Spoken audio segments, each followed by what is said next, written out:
Hello, hello. I am changing things up today and I am standing up so that I can gesture more. Um, so I'm going to do a little disclaimer. Since I use my hands so much, I'm going to show you my hands here. So if you see that they look all gross, it's actually because I've been refurnishing furniture and my hands are going to be stained for the next 3 or 4 videos. Okay, so before we get started, I would like to welcome you to this channel. And also, if you haven't yet, please like and subscribe. That helps the YouTube algorithm so that more people can see these videos. And it also kind of encourages me because then I see that people actually are enjoying these videos. And that's the encouragement I need to keep making them. Okay, so today's topic is stop being a control freak. You know who you are, you know what I'm talking about.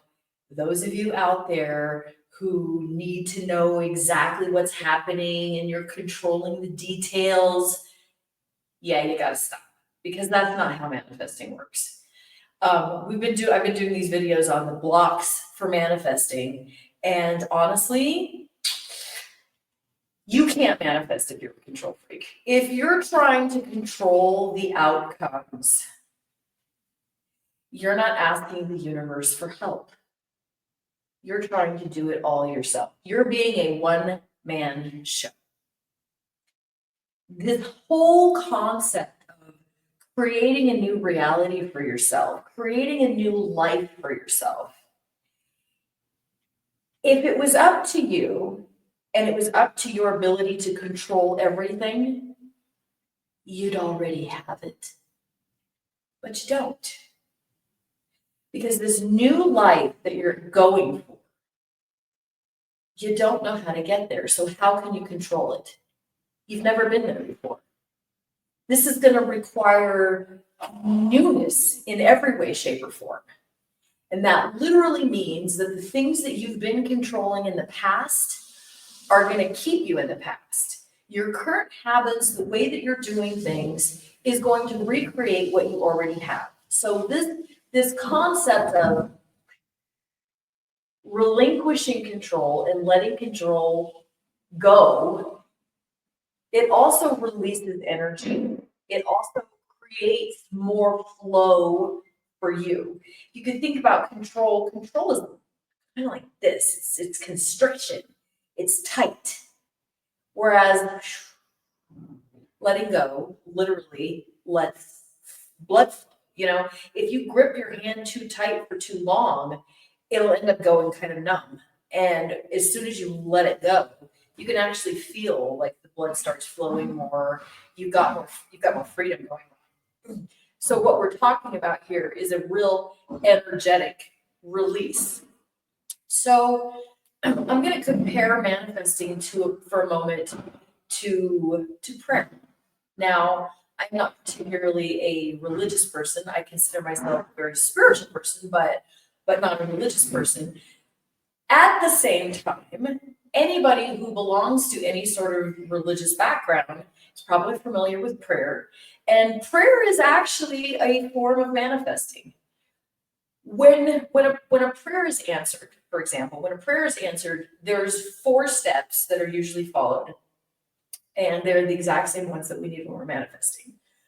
So with prayer, you know very specifically what you're asking for. Okay, so you're very sure in your mind what it is that you're asking for. The second step is when that prayer is answered, there's a confidence that you have that this is possible, that God's listening, that God wants this for you too. And then you leave it in God's hands. Leave it up to God. And then step number 4, you work in harmony with that prayer. So if you're a religious person and you felt like a prayer was answered, you'll notice that is exactly the 4 steps that were followed, and that is why it happened. If a prayer is not answered, it's because one of those 4 steps was missing. And it's the same with manifesting. So maybe we're very sure of what we're asking for. Yeah, but maybe we're not so sure if it's possible. So in the manifesting world, let's say you're asking for, you're wanting $1 million, let's say. Well, do you have a little bit of doubt? maybe you're not totally sure that it's possible. You see, if you've got that doubt there, that's going to be your weak link. That may be your weak link. On the other hand, maybe what you're asking for, you're totally convinced that it's very possible, that it's very doable. And here's the control freak part. Okay, remember with the prayer, we leave it in God's hands, right? And then we're going to work in harmony with it. So with manifesting, we're very clear with what we want. We know it's totally possible, and then we leave it up to the universe. Why is this leaving it up to the universe so critical? Because when we leave it up to the universe, it opens the door for coincidences, for luck, for possibilities and potential that we can't possibly control ourselves. We're not the ones that are controlling coincidences, synchronicity. All of that stuff is in the hands of the universe. That's why we have to stop being the control freak.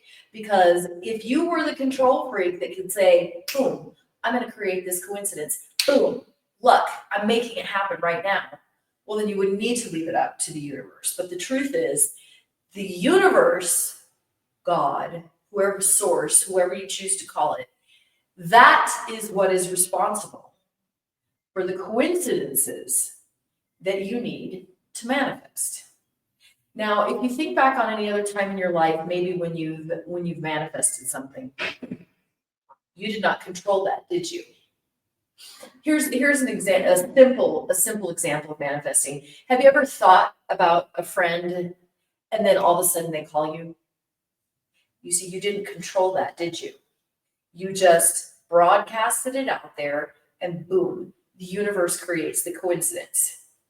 You know, if it's in the money category, I had a client that I was coaching once, and she was a real estate agent. She wanted to increase her sales. And I explained, actually, you know what, you could either do 5 transactions at 200,000, or you could do $1 million transaction. So we were working on, you know, not just obviously increasing her income, but also increasing the price point of the transactions that she was doing, because, you know, 1 transaction is easier than 5. And so then she got a lead. She got a lead for like a $1 million property. She didn't control that. The universe controlled that. That's why this trust factor is huge, because if we're the ones that are in control, we're literally only like giving it 10%. The other 90% is these coincidences that we need. So why does this work? Why do we have to leave that up to the universe, and how does that happen? Okay, so the human brain, every human brain, we are these, like, you know, massive satellite dishes here, right? The human brain is taking in 11 million bits of data per second. Now, even that's kind of up for debate, because there's some people that say that it's as much as 20 million bits of data per second. But even if we keep it on the small range, 11 million, watch this.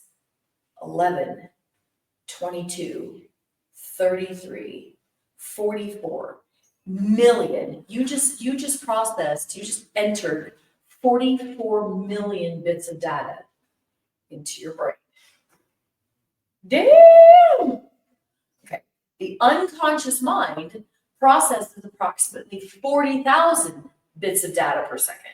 So we've got 11 million coming in, and the unconscious mind is able to process approximately 40,000 bits of data. We can only consciously be aware of approximately 40 per second. That's not very much. We're not as smart as we think we are. Actually, that's not true. We are enormous. We have immense potential. When we're a control freak, you know who you are. we're operating from this teeny tiny nugget of 40 bits of data per second. You see how much we're shutting ourselves off? So this trust, this letting the universe help us, is actually utilizing this network of 11 million bits of data per second. Now, every human alive is processing 11 million bits of data per second. You, the person next to you, the neighbor, the person in China, the person over here, everybody. So if you think about it, I can't even do the math, but think about it. If everybody is getting 11 million bits of data per second, how long does it take before everybody's thoughts start crossing, right? Right? Minutes, hours, maybe a day, before all of these energetic connections throughout the universe are crossing each other. So when we're manifesting and when we're saying, let go and trust the universe, what we're saying is, not only are we receiving this 11 million bits of data per second, but we're broadcasting too. We're broadcasting through our gratitude. We're broadcasting our energies and our intentions out there, right? That's how that person called you. You broadcasted, oh, you know what? I wish Susie would call me. I haven't talked to Susie in a really long time. That's a desire. That's an energy. That's a picture of Susie's face, right? And as you broadcast that out, Susie's satellite over there picks up on that.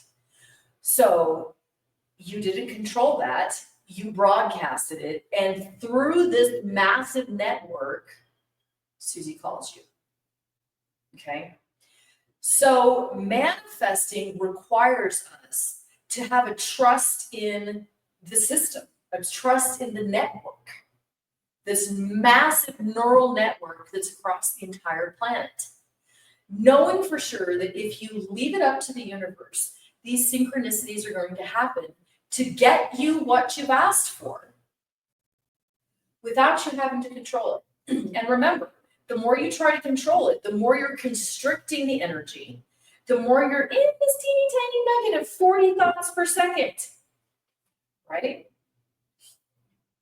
As we're operating in this frequency of control, I want you to pay attention to how that feels. So if you're one of these control people, feel it for a second and feel what happens. Feel what's happening to your body, your energy, as you're trying to control things.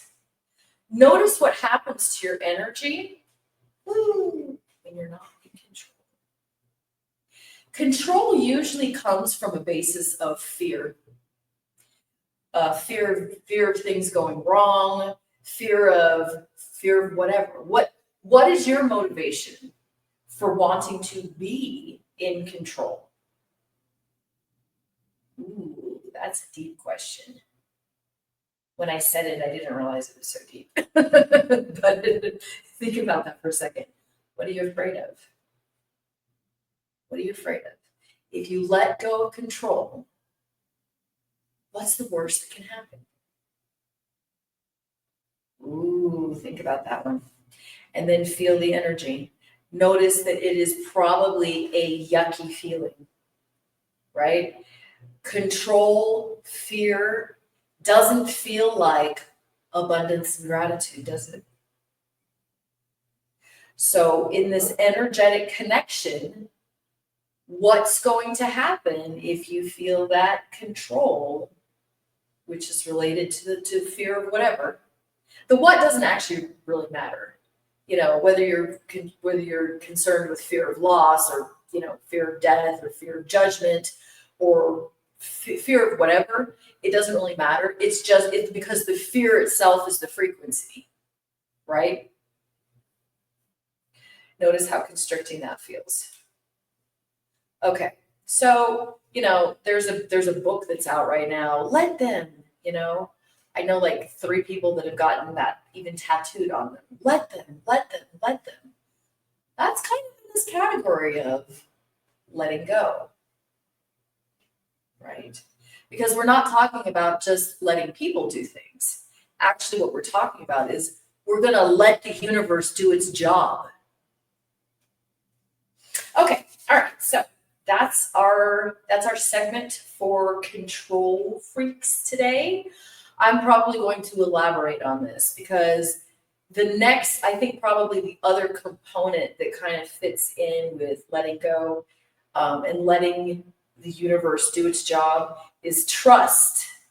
So maybe the reason why we have a hard time letting go of the control is maybe we have some trust issues. So that's going to be the next video. We're going to be talking about trust on the next video. Okay. Please remember to like and subscribe if you haven't already. Please leave a comment because that helps the algorithms. And if there's any topics or if you're having trouble with any of these concepts, please either give me an email. Let me put my email up here really quick. Please either send me an email or write it in the comments so that I can create content that's relevant for you and for what's happening to you in your manifestation process. All right, guys, I'll talk to you soon.